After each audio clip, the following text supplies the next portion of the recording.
let's talk about this real quick. And I know me and you have talked about it.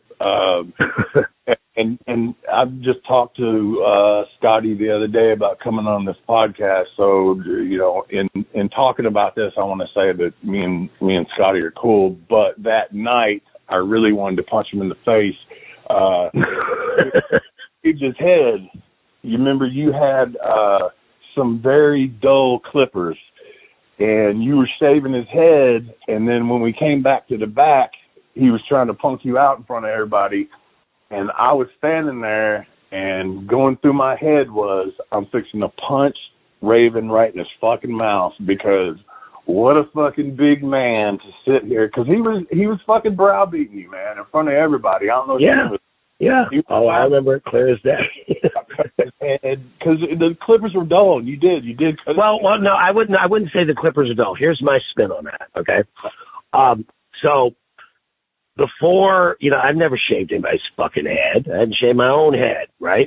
And I went to Jeff Jarrett, and, okay, I remember, and here's the thing. If you look at the pay-per-view, in the package they put together, there's like 4 or 5, several clippers, maybe 3 kinds of clippers and a bunch of scissors, right? By the time we got to the ring, there was 1 set of clippers and maybe a pair of scissors, right? And the thing was, they told me... Murderer. Say what? This sounds like making a murderer. Like, yeah. So I had looked, I mean, when I was being lazy, like I had a beard clipper, but I never used it. I would just use it to be lazy and shave the unbearded part of my face real quick, right? So I looked at Jeff and said, Jeff, I've never done this shit before. I go, what do I do? And I just ran it across my arm in the same way I ran it across Raven's head. Okay, but in the same way. So turned upside down. And I go, and I ran the hair off my arm, and I said, so do it like this? He goes, yeah, just like that. So we get out there, and the thing I'd been told, Ron or Don, it was Don Harris, said, if all else goes wrong, these are sheep shears, right? The sheep shears looked like a jack-o'-lantern's mouth, okay? They didn't look like regular fucking shears that you use on your hair, right? They were used for shearing fucking sheep. So they were fucking pretty vicious, and they were a shoot, you know? So we get out there, and that's the only thing we have. So with that information, I just took it and turned it the same way, upside fucking down. You know, I didn't know any better. And his hair, his scalp starts peeling off, and his hair still doesn't grow in those places where that happened. But my guess is, oh yeah, look at the front of his hair. He's even said it. I can see that. Here's the thing.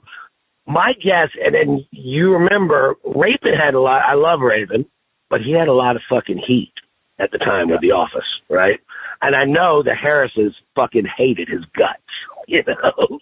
And my guess is that Ron or Don, whoever was, I don't remember if both of them were there, one of them probably said, okay, this is going to be a rib.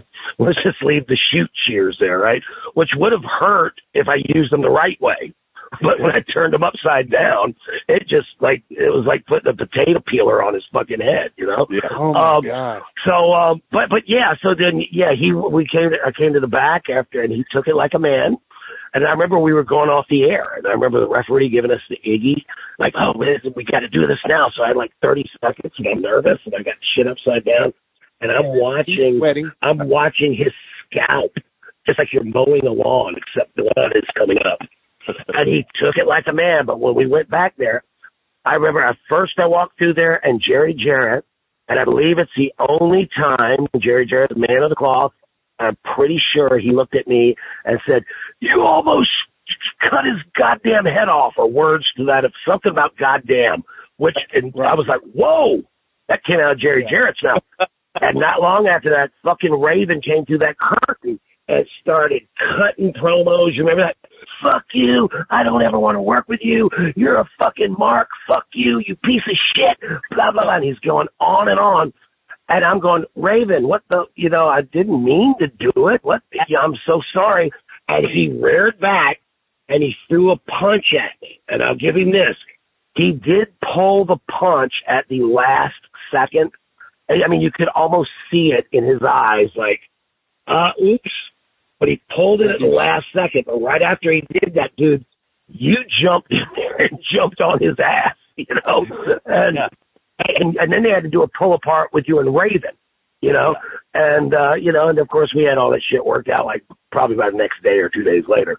Yeah. But I always, I mean, to this day, I always tell people, man, Wolfie's my dog, because, you know, I'd fucked up, you know, and I was probably a patsy like Lee Harvey Oswald, you know, I was a patsy and part of a fuck Raven up scheme.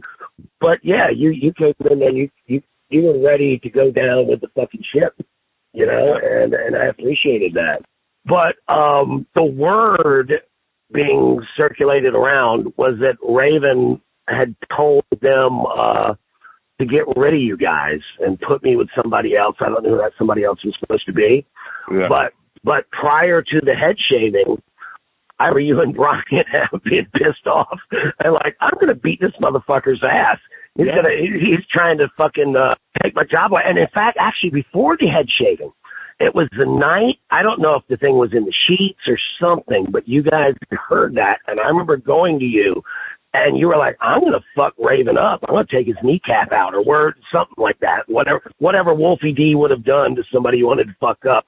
And I remember going, Wolfie, you can't do that. Dude, we're in a spot with Raven. If you do that, we're all out of a fucking job. But you and Brian were real fucking hot. And I remember telling Raven not long after that, maybe a year after or whatever, I was like, dude, they wanted to kill you. And he's like, no, they love me. And I was like, no, Raven, you have no fucking idea how much heat you had.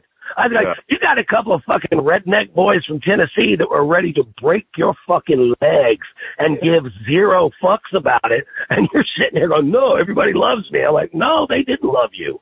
You know, they're ready to fucking kill you. And I kept them from fucking killing your ass. Yeah, you know?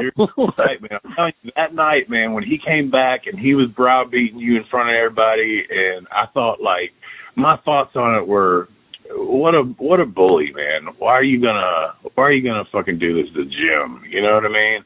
You know, no, if you're ready to fight, I'm fixing to jump in. You're gonna fight me first. Well, you jumped. You definitely jumped. But it was, but you know, and just so everybody knows, me and Raven were cool like 2 nights after that. We've been cool ever afterwards. But, you know, I mean, look, I understand. You know, if I had to sit there for 90 seconds and have some asshole, you know, potato peel my head, I'd probably be pretty hot myself. Yeah.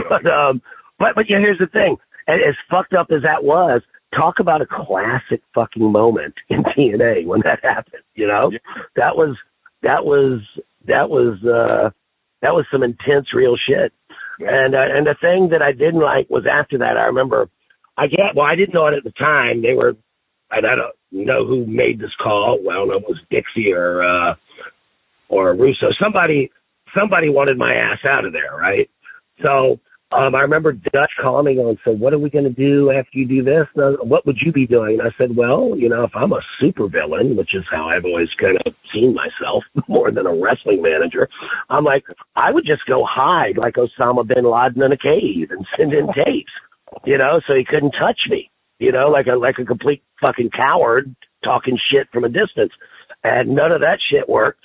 And then I think like after we did the blow off, and the other thing was like 1 week after another, they started killing you guys off. Yeah. Until he got to me, and then I don't think you guys came back for a while, and I started to see the writing on the wall. But I still thought they were gonna bring me back. Anyhow, I did the fucking blow off match with Raven, and I bled like a fucking, you know, whatever. And he got some receipts in on me for his hair. I actually came out of that, Wolfie.